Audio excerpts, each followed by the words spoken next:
Bismillahirrahmanirrahim. Assalamualaikum warahmatullahi wabarakatuh. Waalaikumsalam warahmatullahi wabarakatuh. Alhamdulillahi kana bi'ibadihi khabiran basiran. Barakallahu ja'ala fis sama'i burujan wa ja'ala fiha sirajan wa qamaran munira. Asyhadu an la ilaha illallah wa asyhadu anna Muhammadar Rasulullah. La nabiyya wa la rasula ba'da. Amma ba'du. Rabbi dari Bayasirli amri wahlul 'uqdatam min lisani yafqahu qawli. Yang terhormat Al-Mukarram Daftar Majelis Nurdin Khalid MAG, yang terhormat Ketua Koordinator Manajemen Tadabbur Quran Ibu Hajah Tati Zaini, juga Ustazah Nurani dan Ustazah Ainia Rashidah selaku qiraah dan tarikh kita pada pagi hari ini. Juga para jamaah Yashfa mengaji dan mengkaji yang dirahmati oleh Allah. Puji dan syukur kita panjatkan buat Allah Subhanahu wa taala. Hari ini kita kembali dalam kajian Yashfa mengaji dan mengkaji. Hari ini kita sedang edisi khusus, yaitu edisi spesial Ramadan. Saya ucapkan selamat menjalankan ibadah puasa kepada jamaah sekalian. Semoga ibadah kita mendapatkan ridho Allah Subhanahu wa taala. Amin ya rabbal alamin. Alhamdulillah, hari ini kita akan melanjutkan kajian kita, yaitu tafsir Quran surah Al-Anfal ayat 41 sampai 45. Sebelumnya, perkenalkan saya Aura Atuf yang akan memandu jalannya acara pada pagi hari ini. Insya Allah, acara kita pada pagi hari ini yaitu pertama pembukaan, kemudian tilawah dan tarjamah, selanjutnya tadabbur, kemudian disempurnakan oleh doa, dan yang terakhir penutup.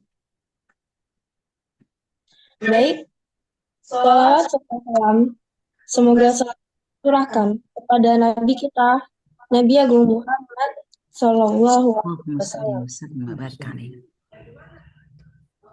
Untuk keberkahan pertemuan kita pada hari ini, mari kita buka acara kita dengan membaca suratul Fatihah. Ala hadhihi niyah wa ala kulli niyatin sholihah. Al-Fatihah. A'udzubillahi minasyaitonir rajim. Bismillahirrahmanirrahim. Alhamdulillahirabbil alamin. Arrahmanir rahim. Maliki yaumiddin. Iyyaka na'budu wa iyyaka nasta'in. Ihdinas siratal mustaqim. Siratal ladzina an'amta 'alaihim ghairil maghdubi 'alaihim waladdallin. Amin.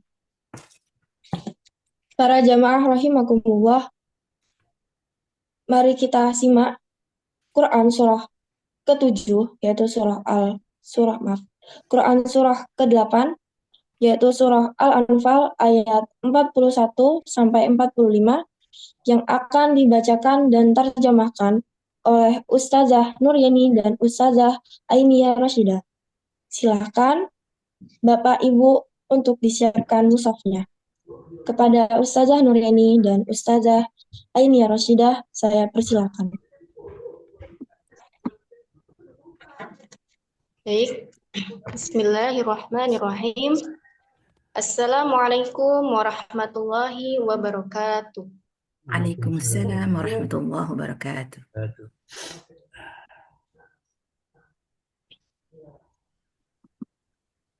A'udzu billahi minasyaitonir rajim. Bismillahirrahmanirrahim. واعلموا أنما غنمتم من شيء فأن لله خمسه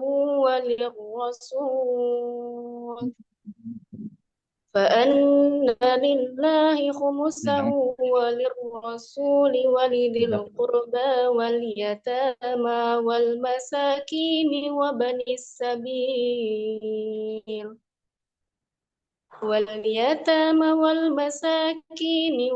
السبيل إن كنتم آمنتم بالله وما أنزلنا على عبدنا يوم الفرقان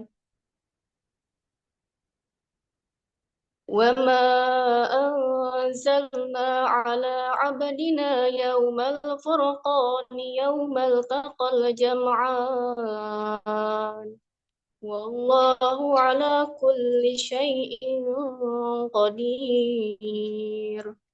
Aku berlindung kepada Allah dari godaan syaitan yang terkutuk dengan menyebut nama Allah yang Maha Pengasih lagi Maha Penyayang.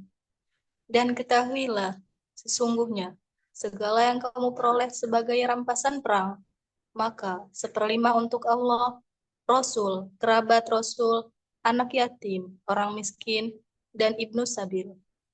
Demikian jika kamu beriman kepada Allah dan kepada apa yang kami turunkan kepada hamba kami atau Muhammad di hari Furqan, yaitu pada hari bertemunya dua pasukan.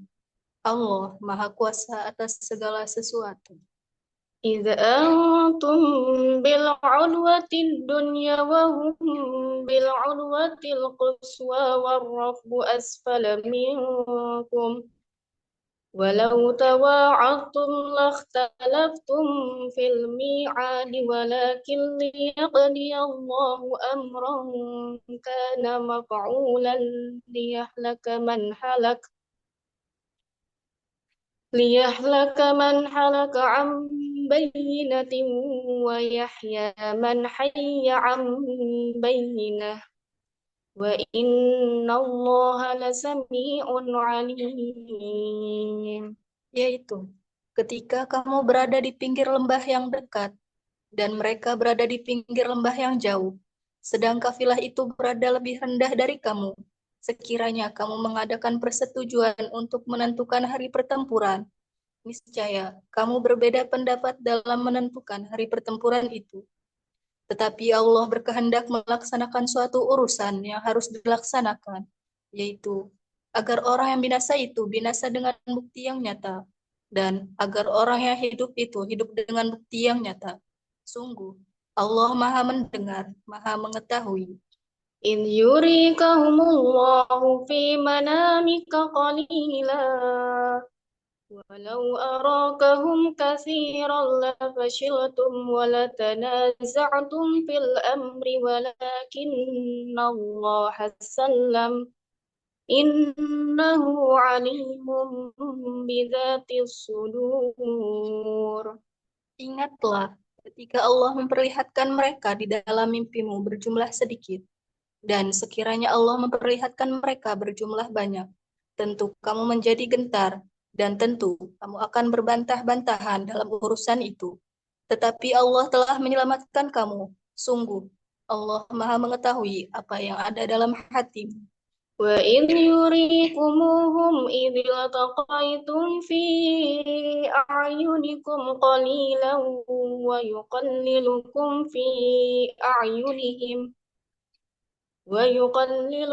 في أعينهم ليقضي الله أمرا كان مفعولا وإلى الله ترجع الأمور.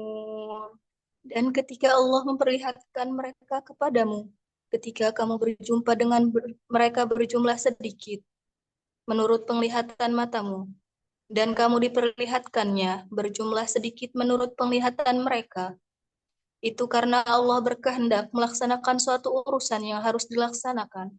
Hanya kepada Allah segala urusan dikembalikan. Ya ayyuhalladzina amanu إذا لقيتم فئة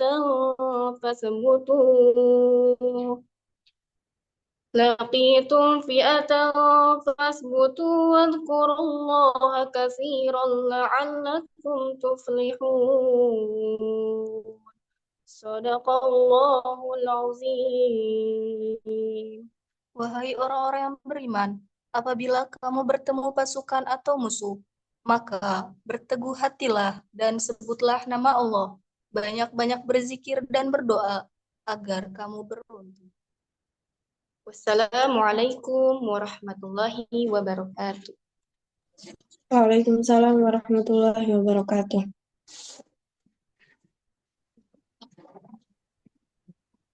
Alhamdulillah, terima kasih kepada Ustazah Nuryani dan Ustazah Aini Roshidah yang telah membacakan Quran Surah Al-Anfal ayat 41 sampai 45.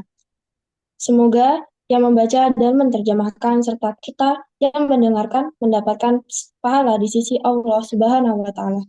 Amin ya Allah ya Rabbal Alamin. Bapak Ibu sekalian, mari kita dengarkan tafsir ayat yang telah dibacakan tadi, yaitu Quran Surah Al-Anfal, surah ke-8, ayat 41 sampai 45, yang akan disampaikan oleh guru kita, Al-Mukarram Dr. Kiai Haji Nasiruddin Khalid MAG. Kepada beliau, saya persilahkan. Baik, terima kasih, saudara. Bismillahirrahmanirrahim. Assalamualaikum warahmatullahi wabarakatuh. Waalaikumsalam warahmatullahi wabarakatuh.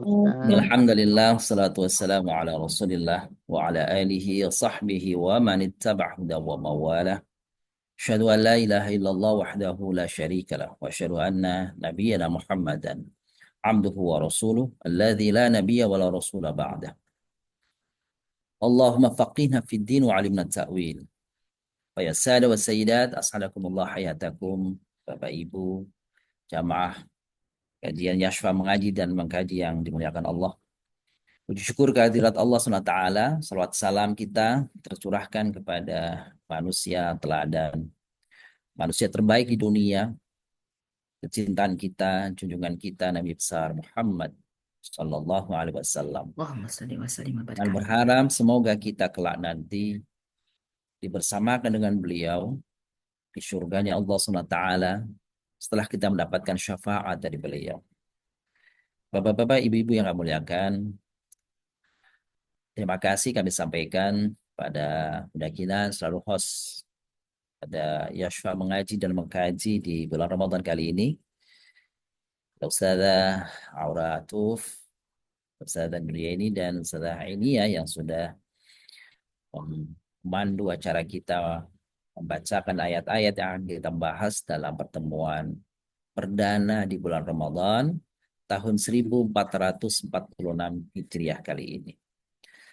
Bapak Ibu yang kami muliakan, tidak terasa bahwa pertemuan kajian Yashfa mengaji dan mengkaji sudah sampai pada halaqah, pada putaran ke-182 semenjak awal kali diadakan. Tentu panjang perjalanan kita, tapi lebih panjang ke depan ayat-ayat yang masih tersisa untuk kita gali, kita kaji, kita dalami, kita tadaburi.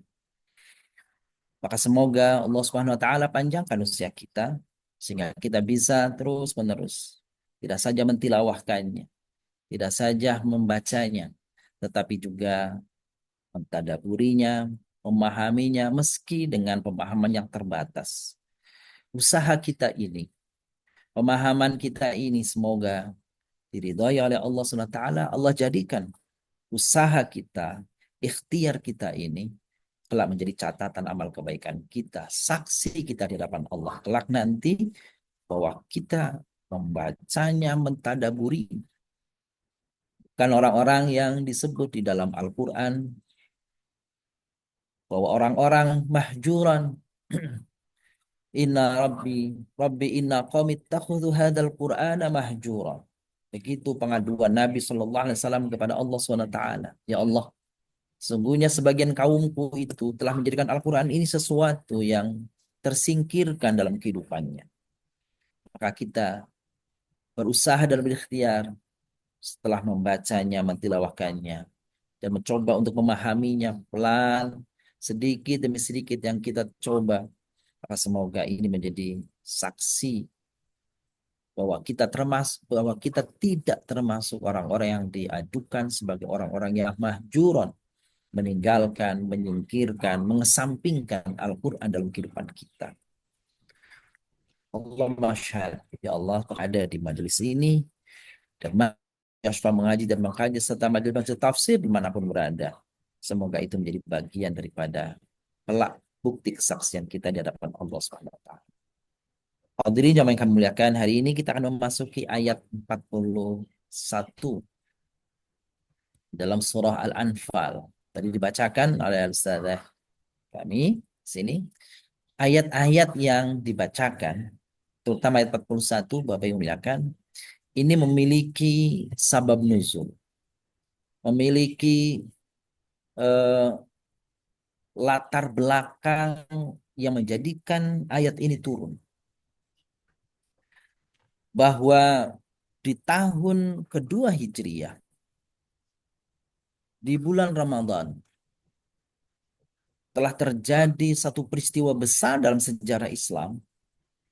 Telah terjadi peristiwa besar dalam sejarah Islam, peristiwa apa yang disebut dengan Yaumal Taqal Jam'an di dalam Al-Quran, di dalam ayat ini.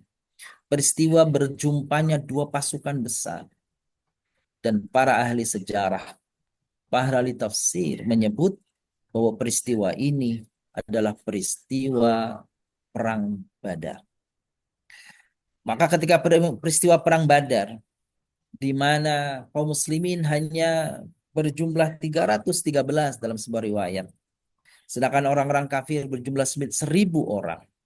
Jadi kira-kira sepertiga saja jumlah pasukan kaum muslimin. Tetapi dengan binasrillah, dengan pertolongan Allah, dengan kehendak Allah, sehingga pasukan yang kecil ini, pasukan yang sedikit ini mampu mengalahkan pasukan yang berlipat ganda jumlahnya.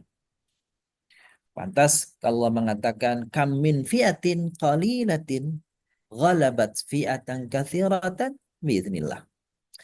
Berapa banyak pasukan yang kecil tapi kemudian mampu mengalahkan pasukan yang besar biiznillah, karena izin Allah Subhanahu wa taala. Nah, di dalam peperangan Badar ternyata kaum muslimin diberikan kemenangan oleh Allah dan diberikan harta rampasan yang sangat banyak. Maka turunlah syariat tentang bagaimana pendistribusian daripada harta rampasan. Yang disebut di dalam istilah fikih namanya adalah ghanimah. Bapak Ibu yang kami muliakan, ada dua istilah di dalam perampasan atau harta rampasan ya, di dalam peperangan. Yang pertama namanya ghanimah, seperti dalam surah Al-Anfal ayat 41 yang sedang kita bahas ini. Ghanimtum, masdarnya adalah ghanimah. Nah, ada juga istilah yang kedua namanya fai. Fai'un. Ya.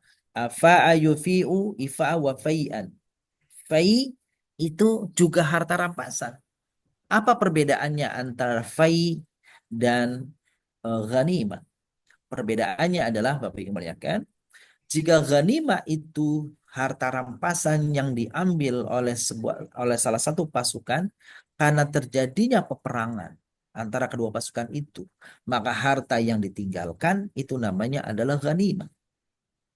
Sedangkan apabila terjadinya bertemunya dua pasukan tetapi tidak terjadi peperangan, tidak terjadi pertikaian, gitu, maka inilah yang disebut harta rampasannya disebut fai. Ada beberapa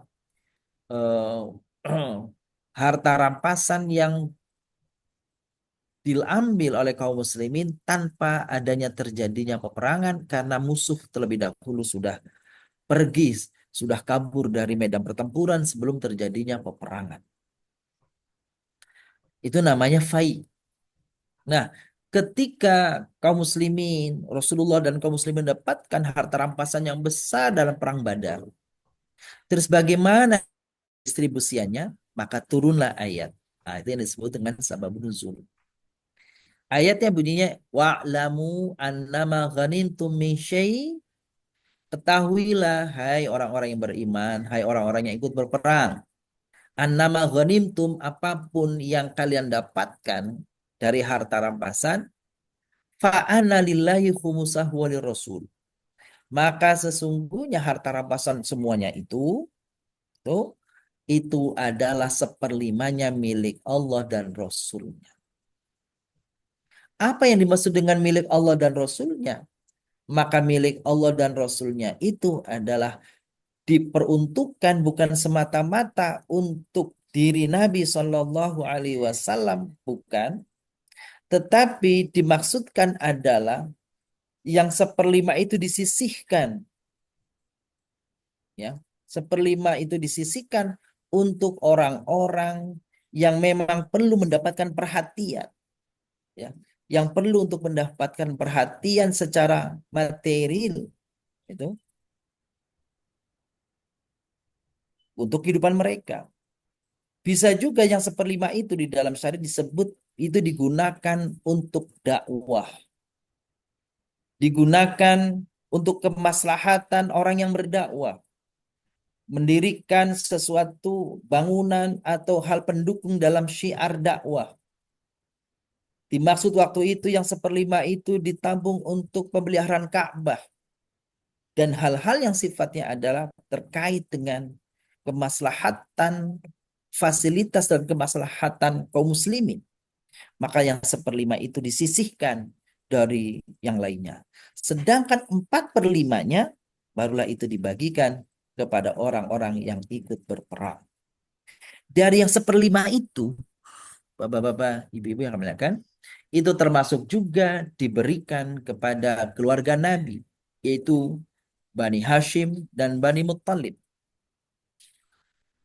Tapi sebenarnya di Makkah itu ada juga kelompok-kelompok sahabat-sahabat yang datang dari Bani Abdi Syam dan Bani Naufal. Tetapi Rasulullah SAW mengkhususkan hanya Bani Hashim dan Bani Muttalib yang mendapatkan bagian daripada seperlima daripada harta rampasan itu. Pertanyaannya, mengapa hanya Bani Hashim dan Bani Muttalib? Bani Adi, Bani Naufal, kenapa tidak dapat? Padahal mereka juga sahabat-sahabat Nabi yang bahkan ikut berperang. Maka kalau dirunut ke belakang sejarahnya ketika Rasulullah SAW berdakwah di Mekah, ketika Rasulullah mendapati penentangan yang luar biasa, awal-awal terjadinya dakwah Syria, dakwah Jahriyah, maka di antara kabilah-kabilah ini, bani-bani yang ada ini, Bani Naufal, Bani Adi, Bani Hashim, Bani Muttalib, ternyata yang komitmen, konsisten, ya, yang punya loyalitas terhadap dakwah Nabi hanya dari kalangan Bani Hashim dan Bani Muttalib saja. Sedangkan Bani Naufal dan Bani Adi bahkan di antara mereka awal-awalnya adalah memusuhi daripada Nabi Shallallahu Alaihi Wasallam. Terutama pada peristiwa apa yang disebut dengan pengepungan, apa yang disebut dengan embargo ekonomi, embargo sosial yang diarahkan kepada Rasulullah Shallallahu Alaihi Wasallam beserta keluarganya, bukan hanya Rasulullah dan keluarganya dan sahabat-sahabat yang telah memeluk Islam, tetapi juga diarahkan kepada Bani Hashim, Bani Muttalib. Mereka loyal sehingga mereka berada di dalam kampung namanya Syi'ib Abi Talib.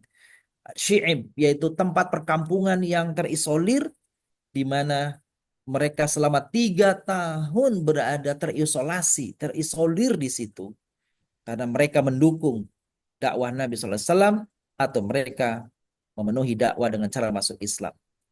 Ini tidak dilakukan oleh 2 kabilah, 2 suku, yakni suku Bani Adi dan suku Bani Naufal. Sehingga tadi dalam konteks yang seperlima itu ada bagian daripada Bani Hashim, Bani Muttalib yang memang kira-kira ingin perlu mendapatkan perhatian.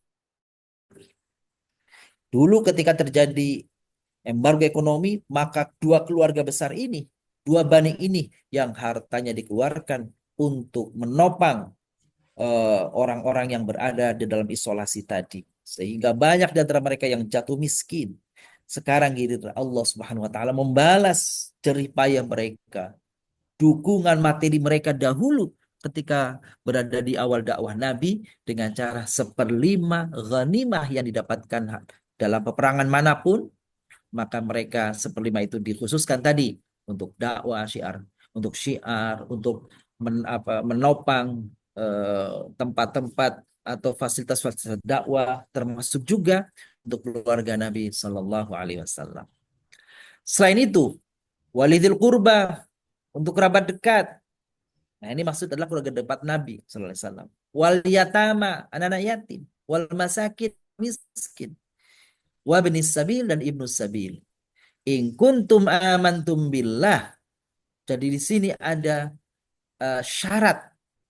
Jika kalian benar-benar beriman kepada Allah, hai orang-orang yang ikut berperang sekalipun, maka jangan ada rasa dengki, rasa iri, rasa tamak di dalam hatimu karena pembagian seperlima tadi. Bahkan untuk orang-orang yang, sekalipun untuk orang-orang yang tidak ikut berperang. In kuntum amantum billah. Jika kalian benar-benar beriman kepada Allah, taati ini hukum Allah SWT dalam konteks pembagian harta rampasan. Wa ma anzalna yaumal furqan. Dan jika kalian beriman kepada apa yang kami turunkan kepada hamba kami, yaitu Nabi Muhammad SAW. Apa yang diturunkan? Tidak lain adalah Al-Quran. Apa diturunkan Al-Quran pertama kali turun? Yaumal furqan, yaumal taqal jam'an. Di saat hari pembeda, pemisah antara hak dan batil, di saat dua pasukan bertemu. Inilah yakni perang Badar. Apakah Al-Quran turun pada perang Badar? Tidak. Jauh sebelum perang Badar, sekitar 15 tahun sebelum perang Badar terjadi, Al-Quran telah turun persisnya di saat Rasulullah berusia 40 tahun di bulan Ramadan, meski pada saat itu belum ada syariat berpuasa dan qiyamul lail seperti sekarang kita ini.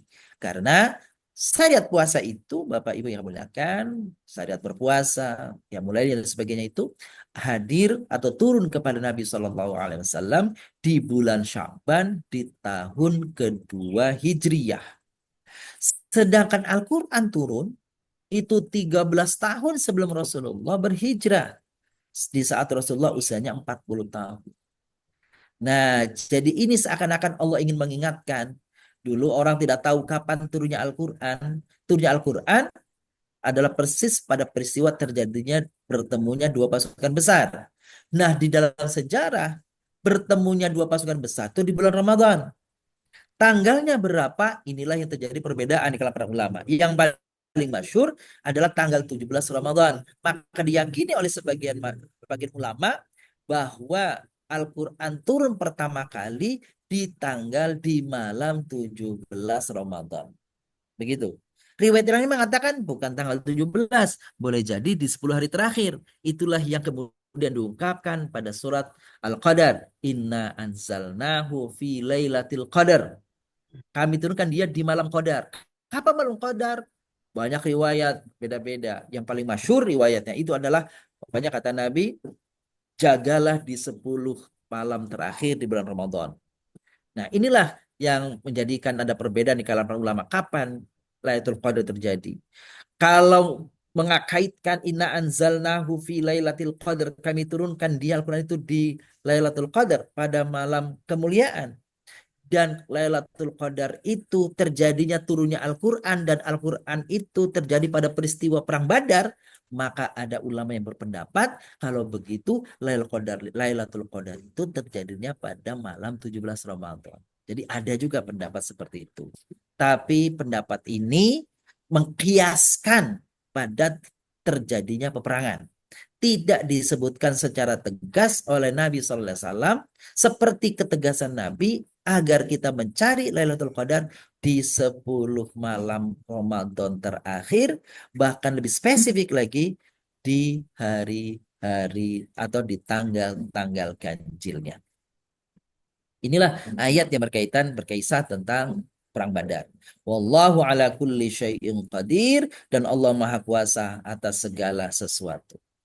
Ayat 42, idh antum bil udwatil dunya wa hum bil udwatil quswa warrakbu asfala minkum walau tawa'adtum lakhtalaftum fil mi'ad walakin liyaqdi Allahu amran kana maf'ula liyahlika man halak an bayyinah wa yahya man hayya an bayyinah innallaha lasami'un wa innallaha lasami'un alim.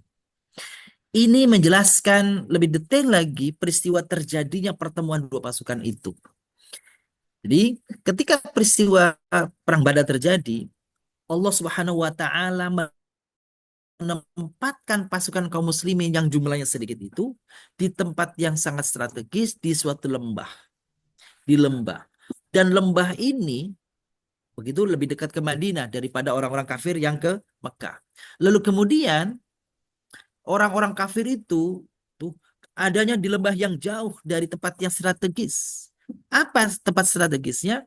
Tempat strategisnya itu ada lembah cekung, ya, namanya lembah memang cekung, begitu dekat di situ pasukan kaum muslimin, di mana di hari itu ketika kaum muslimin itu pada kecapean, tentara kaum muslimin capek, mereka itu ngantuk dan sebagainya, Allah turunkan hujan sehingga air yang kemudian dari hujan itu tertampung di lembah itu sehingga mereka pasukan kaum muslimin dengan leluasa bisa mengambil air sebagai bahan, sebagai perbekalan mereka. Dan disebut dalam surat At-Taubah hujan, ya, nu'asan, ketika kami jadikan kalian mengantuk setelah sebelumnya diberi hujan lalu bersih semua badan mereka karena dihujani itu, lalu kemudian mereka diberikan rasa kantuk oleh Allah sehingga mereka beristirahat, sehingga pas terjadinya peperangan itu mereka memiliki semangat, tenaga yang utuh gitu ya. Setelah beristirahat badan mereka segar, persediaan air mereka cukup dibanding dengan orang-orang kafir Quraisy yang mereka ternyata tidak berada di lembah yang strategis untuk perbekalan mereka. Sehingga dari sisi ini Allah memberikan kemenangan kepada kaum muslimin dari sisi posisi atau wilayah, ya, daerah strategis untuk base camp-nya tentara kaum muslimin. Gitu ya. Walau tawa'attum lakhtalaftum fil mi'ad. Ya. Sekiranya saja, gitu ya, kalian membuat perjanjian, mestilah kalian itu akan menyalahi daripada janji atau waktu yang ditetapkan. Walakin liyaqdallahu amran kana maf'ula, tetapi semua strategi yang dibuat oleh manusia ternyata dikalahkan oleh strategi oleh Allah SWT, kehendak Allah SWT. Kenapa? Karena Allah ingin menunjukkan liyahlik man halak an bayyinah wa yahya man hayya an bayyinah. Karena Allah ingin menghancurkan siapa yang ingin dihancurkan oleh Allah dan tetap hidup, sedangkan sisi lainnya yang dihancurkan berarti binasa, mati orang-orang kafir Quraisy, sedangkan yang diberikan kemenangan tetap hidup. Dan pada saat terjadi perang Badar, tokoh-tokoh dari kaum kafir Quraisy, Abu Jahal, Utbah bin Mughirah, ya, Muawiyah, Umayyah, dan tokoh-tokoh yang lainnya, mereka 10 orang yang dahulu kebencian dan permusuhannya kepada Nabi Shallallahu Alaihi Wasallam itu luar biasa.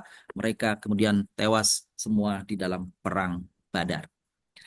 Di saat sebelum terjadi perang Badar, Allah SWT menghadirkan yakni mimpi. Nah, pada ayat ke-43 Allah SWT berfirman, "Idh yurikahumullahu fi manamika qalila walau arakahum katsiran la fashiltum wala tanaza'tum bil amr walakinallaha sallam innahu alimun bidatis sudur."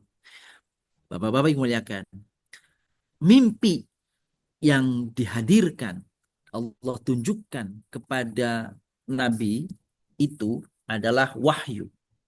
Sebagaimana mimpi Nabi Ibrahim menyembelih anaknya, itu wahyu, perintah.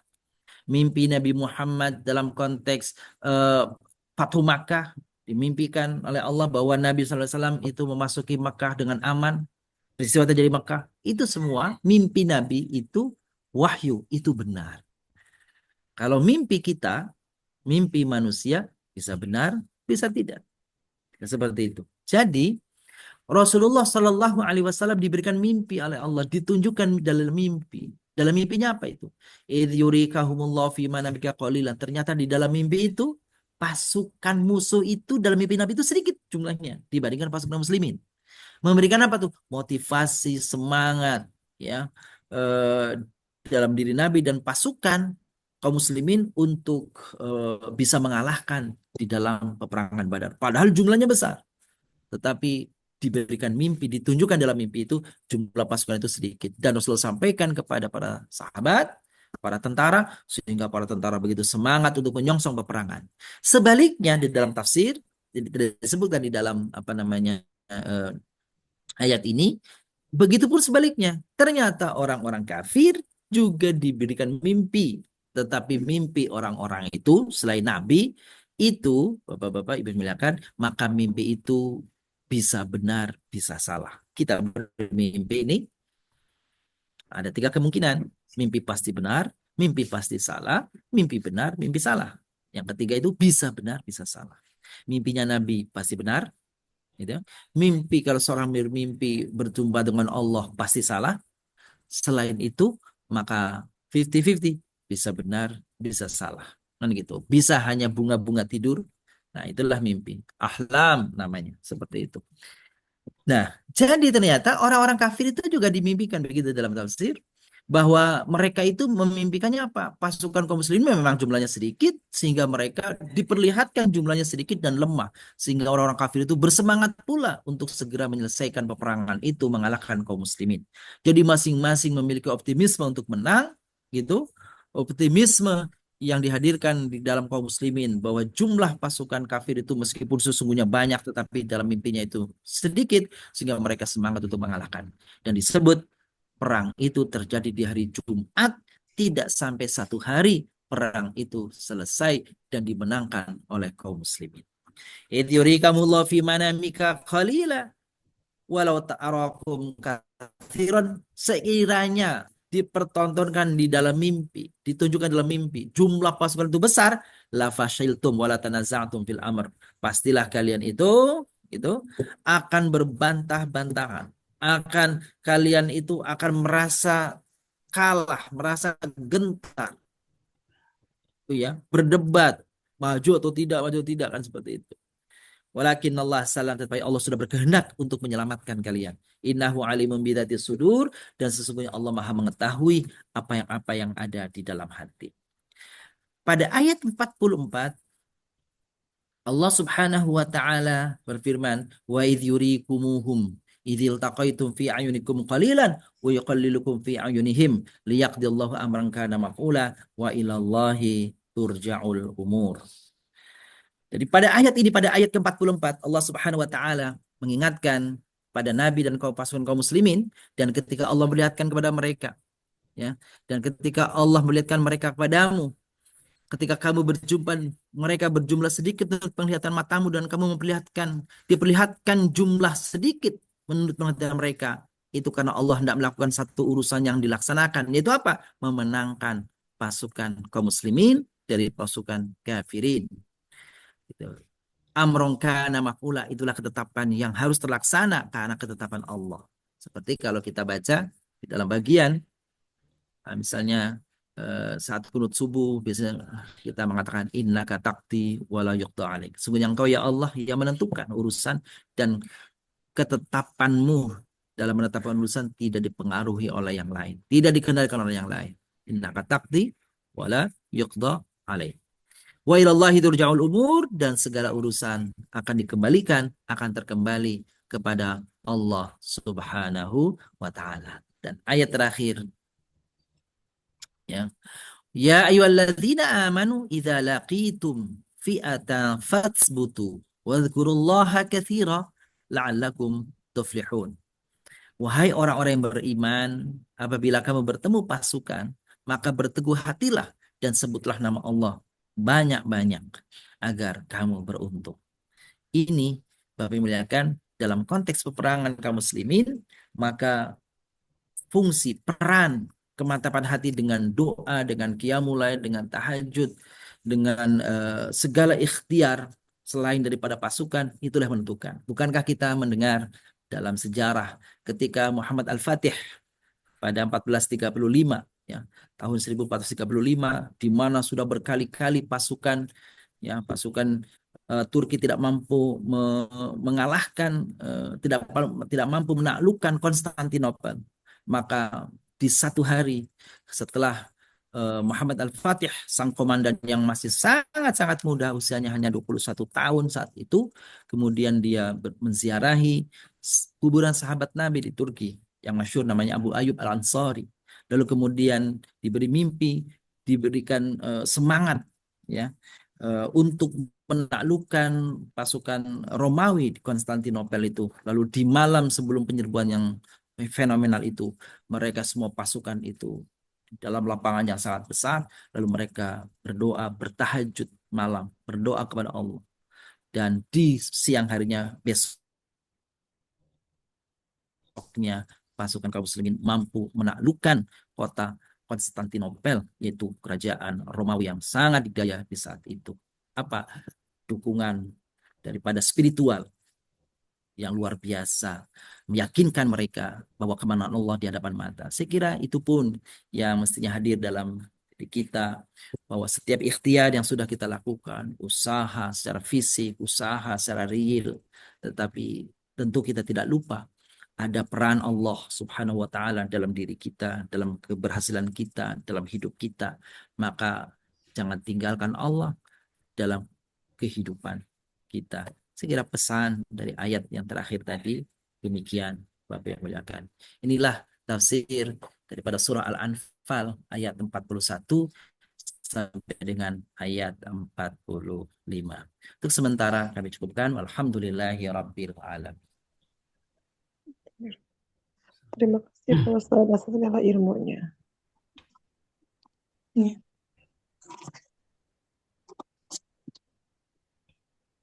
Jazakallahu khair Ustadz untuk tafsirnya hari ini. Jamaah rahimakumullah, telah kita dengarkan tadi kajian tafsir Quran surah Al-Anfal ayat 41 sampai 45. Semoga ilmu yang beliau sampaikan bermanfaat bagi kita semua, serta dapat menambah wawasan dan iman kita terhadap Allah Subhanahu wa Ta'ala. Amin. Baik, Bapak, Ibu, jika ada yang ingin diperjelas atau ditanyakan terkait ayat-ayat yang telah ditafsirkan tadi, dipersilahkan. Assalamualaikum Ustaz. Waalaikumsalam warahmatullahi Tanya Pak Ustaz. Di salah satu yang penerima tadi ghanimah itu atau fai adalah Ibnu Sabil. Nah, definisi Ibnu Sabil ini apa Ustaz? Baik. Terima kasih Pak Masrul. Bapak Ibu muliakan, dari sisi kata sebenarnya sudah kita dapatkan pemahaman Ibnu Sabil itu ya. Ibnu Sabil itu kalau dari sisi bahasa kan Ibnu itu artinya anak, Sabil itu kan jalan ya. Ya. Tapi kemudian orang katakan Ibnu Sabil berarti anak jalanan. Saya kira mungkin nggak gitu tapi. Jadi Ibnu Sabil itu bukan seperti yang sederhana itu, meskipun dari sisi makna, dari sisi arti lafziah memang begitu, anak jalanan. Tapi yang dimaksud adalah orang-orang yang melaksanakan perjalanan dan ternyata di dalam perjalanan itu dia kehabisan ongkos, entah karena memang di luar prediksinya dia sehingga kehabisan ongkosnya, atau ketika di perjalanan dia mendapatkan kejahatan sehingga dirampas harta dan sebagainya sehingga habis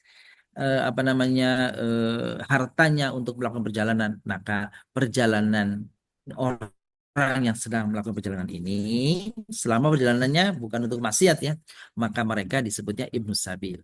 Inilah diantara satu dari 8 golongan di dalam asnaf zakat, di dalam 8 orang-orang yang berhak menerima zakat. Itu asnaf Ibnu Sabil. Ada fi sabilillah wa ibnis sabil, fi sabilillah yang terakhir di ayatnya surah Taubah ayat 60. Jadi sekali lagi Ibnu Sabil itu adalah orang yang sedang melakukan perjalanan, lalu di dalam proses perjalanannya ternyata kehabisan biaya, kehabisan ongkos dan sebagainya, sehingga dia untuk melakukan perjalanan itu merasa kesulitan, maka dia berhak untuk menerima zakat. Sekira gitu. Ya, Jazakallah, Ustaz. Terima kasih. terima kasih Pak Hasrul.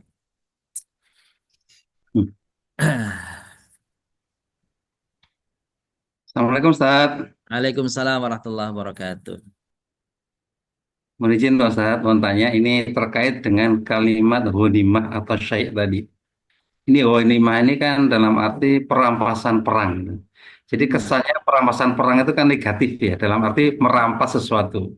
Itu otomatis diizinkan dalam arti apabila suatu pertempuran, kemudian barang-barang mereka, barang-barang musuh yang sudah dikalahkan, itu secara otomatis untuk menjadi pemilik daripada yang menang, dalam arti muslim. Jadi kalimat perampasan itu berarti kan menunjukkan bahwa itu satu konotasi negatif. Ini mohon penjelasan Ustaz. Syukran. Baik, syukran Pak Haji Zainal, Masya Allah. Betul, saya kira kalau konteks ini ya. Jadi mungkin ini sebenarnya pembahasannya ya. Jadi alih bahasanya saja yang saya kira mungkin kurang pas kan gitu ya. Jadi ghanimah itu sebenarnya adalah harta kalau mau di mungkin euphemism, diperhalus kalimatnya saya kira gitu, adalah harta yang didapat dari sisa-sisa peperangan. Jadi gitu ya. Harta yang diperoleh oleh salah satu pihak dari pihak lainnya karena ditinggalkan waktu perang. Itu namanya ghanimah. Cuma memang terjemahannya itu tuh harta rampasan perang kan gitu ya. Jadi antara apa istilahnya istilah dengan saya kira apa ya dengan kenyataan atau realitanya mungkin tidak sejalan seperti itu. Jadi kalau konteksnya perampasan seperti kemudian orang jadi tujuannya adalah mengambil harta kan begitu ya, bukan untuk mempertahankan agama atau sebagainya. Saya kira mungkin itu pada titik keliru kalau bisa dikatakan keliru dari pemahaman itu adalah terjemahannya. Jadi sebenarnya ghanimah adalah sesuatu yang didapat oleh salah satu pihak dari dua pihak yang sedang berperang yang ditinggalkan oleh satu pihak karena mereka kalah atau karena mereka menyerah. Nah itu namanya adalah ghanimah. Sekira gitu ya, Pak Haji. Maaf Ustaz. Syukran Ustaz. Ya, alhamdulillah. Pak Zainal, Pak Ustaz, maaf. Mengenai arti ghanimah itu rampasan perang, saya pernah baca penjelasan. Ini mungkin sekedar informasi atau mungkin saya salah. Baik, boleh. Bahasa Indonesianya tepatnya bukan rampasan perang tapi pampasan perang. Oh, Bukan pampasan. Ya. Jadi pampasan perang itu adalah harta yang ditinggalkan oleh musuh. yang Bukan ditinggal. rampasan. Nah. Oh, saya kira Makasih. alhamdulillah nih, makasih nih. Ya Pak Basul nih. Bukan rampasan ya, pampasan ini kata-kata pampasan gitu ya. Cuma mungkin nggak bagi sebagian apa familiar tuh pampasan. Oh, pampasan itu tadi penjelasannya tadi apa yang ditinggalkan itu. Betul. Di kamus apa itu Pak Wasrul? Mungkin ada kamusnya, ada kamus. Saya pernah dengar penjelasan itu aja Pak. Saya pernah dengar penjelasan. Karena saya pernah bertanya hal yang sama seperti Pak. Gitu Tanya, gitu. ya. Baik. Saya kira jadi ini dapat ilmu baru nih kita nih. Pampasan gitu ya. Oh gitu ya, bukan rampasan. Masa mungkin pernah dengar penjelasan juga Pak Ustadz bahwa Enggak. bila barang-barang itu masih di tangan musuh, terutama mungkin mohon maaf ini, mungkin dari persenjataan atau dan sebagainya itu akan membuat mereka jadi kuat lagi. Jadi dirampas itunya supaya mereka jadi lemah gitu. Itu ada yang menjelaskan seperti itu juga Pak Ustadz. Baik, saya kira itu apa namanya tambahan informasi seperti itu ya. Kasus yang misalnya terjadi pada perang Uhud ya. Iya, Pak. Ketika peperangan sudah terjadi dan ada tanda-tanda kemenangan pada kaum muslimin, kan gitu. Setelah Rasulullah SAW memerintahkan 50 para pemanah itu di atas gunung, begitu, maka orang kafir Quraisy itu kan kocar kacir ya, maka kemudian mereka meninggalkan apa saja karena mereka takut terbunuh, maka mereka apa yang membebani unta dan membebani kuda mereka itu dilepaskan, dibuang, begitu saja. Apa saja pokoknya senjata dan sebagainya. Nah, orang-orang sahabat-sahabat atau rumat itu para pemanah gitu ya, yang berada di Bukit Uhud itu, di Bukit Rumat ya sebenarnya. Ada Bukit Rumat itu berarti di bagian Bukit Uhud yang lebih pendek itu namanya Bukit Rumat. Kemarin waktu kita umroh Pak Haji nyampe di atas itu namanya itu Bukit Rumat itu. Kalau yang di atasnya itu kan Uhud. Di depan yang agak tinggi itu nggak sampai tinggi itu, tapi Bukit Rumat. Nah itu para pasukan itu melihat apa namanya digoda oleh harta-harta yang apa namanya harta-harta yang ditinggalkan oleh musuh itu, sehingga mereka kemudian meninggalkan bukit yang harusnya dijaga ini, mereka turun, mereka pada mengambil harta-harta yang ditinggalkan. Iya senjata, iya baju besi, iya mungkin apa namanya, ya makanan apapun lah kira-kira gitu ditinggalkan. Mereka berebut rampasan. Ternyata bukan rampasan, pampasan tadi ya. Gitu ya, berebut pampasan tadi. Saya kira mungkin konteksnya bisa saja ketika mereka kalah lalu kemudian dilucuti. Nah, gitu ya. Dilucuti maka senjatanya kemudian diambil gitu ya. Eh, dalam konteks yang lain yang masyhur, ghanimah itu tadi yang ditinggalkan oleh salah satu pasukan karena mereka menyerah atau karena mereka lari dari pertempuran, maka inilah yang disebut tadi pampasan perang. Ya, pampasan perang yang kemudian dijadikan hak milik, dimiliki oleh pasukan yang apa namanya memenanginya atau mengambil. Betul, saya kira gitu ya gitu aja. Subhanallah, ini luar biasa. Bapak Ibu ada lagi yang lain? Silakan. Ada nggak? Mungkin ada yang angkat tangan. Assalamualaikum, Oh, Ustaz. Waalaikumsalam, Bunda Mohon Muslimah. Fadal. bertanya ya, eh, kalau Al-Quran diturunkan di malam Lailatul Qadar itu Al-Quran dalam bentuk 30 juz atau bagaimana? Sementara Hmm. kan sudah di Gua Hiro awal Al-Quran sudah sempat diturunkan yang itu Mm-mm. kepada Nabi. Masya Allah. Terima Wah, kasih, luar biasa Ustaz. nih, detail banget nih Bunda Muslimah. Lagi mudah-mudahan ini menjadi pemahaman kita bersama Ibu. Dalam beberapa sumber yang kami baca bahwa pertama kali Al-Quran turun itu di bukit atau di Goa Hiro. Hiro. Di Goa Hiro. Di bulan Ramadan yang tanggalnya menurut sebagian ya ahli sejarah menyebut tanggalnya 17 Ramadan. Itulah yang kemudian diperingati sebagai malam nuzulul Quran. Nah gitu ya, Bapak Ibu. Oh, Tapi ini sekali lagi Bapak Ibu perlu garis bawahi tentang 17 Ramadan, 17-nya itu masih diperdebatkan oleh para ulama. Ada mengatakan 17, ada mengatakan 21, ada mengatakan 23 dan seterusnya dan seterusnya. Gitu ya. Jadi eh, antara peristiwa perang Badar dengan turunnya Al-Qur'an itu Bapak Ibu jauh sebenarnya terjadinya. Turunnya Al-Qur'an dulu baru 15 tahun kemudian kalau saya coba hitung secara sederhana 15 tahun kemudian di bulan Ramadan di tahun kedua Hijriah persis kalau 2 Hijriah kan berarti 13 tahun ditambah 13 tahun Rasulullah berada di Mekah ya berarti kan 15 tahun maka di bulan Ramadan 15 tahun setelah Rasulullah dapat wahyu itu terjadi perang Badar. Kemudian Allah ingin mengingatkan kita perang Badar itu persis juga kami kata Allah, kami itu berarti Allah dan Jibril melalui Jibril menurunkan Al-Qur'an di hari itu sebagai penanda. Maka orang kemudian apa namanya perang Badar itu 17 Ramadan berarti Al-Qur'an dulu tuh 15 tahun yang lalu itu kira-kira di bulan Ramadan tanggalnya tanggal 17. Nah, yang beliau tanyakan apakah itu turunnya adalah sekaligus dan sebagainya, maka ini menggunakan teori ilmu sorof, ilmu sorof yang menyatakan jika fiil itu menggunakan kata fa'ala yufa'ilu, fa'ala yufa'ilu, maka Bapak Ibu yang kami muliakan, maka mengandung arti bahwa peristiwa itu terjadinya berulang-ulang. Peristiwa itu terjadinya berkali-kali. Gitu ya. Tapi ketika kata af'ala yuf'ilu seperti pada surat Al-Qadar, inna anzalnahu fi lailatul qadar, maka mengandung arti bahwa peristiwa itu terjadi sekali. Maka kalau kita coba tarik pemahaman bagaimana mengkombinasikan gitu ya, mengkonvergensikan antara kata Al-Qur'an yang menggunakan kata nazzalna pakai kata fa'ala yufa'ilu dengan kata anzalna yang menggunakan patron af'al yufa'ilu, maka kemudian ulama mencoba untuk memadukan seperti ini.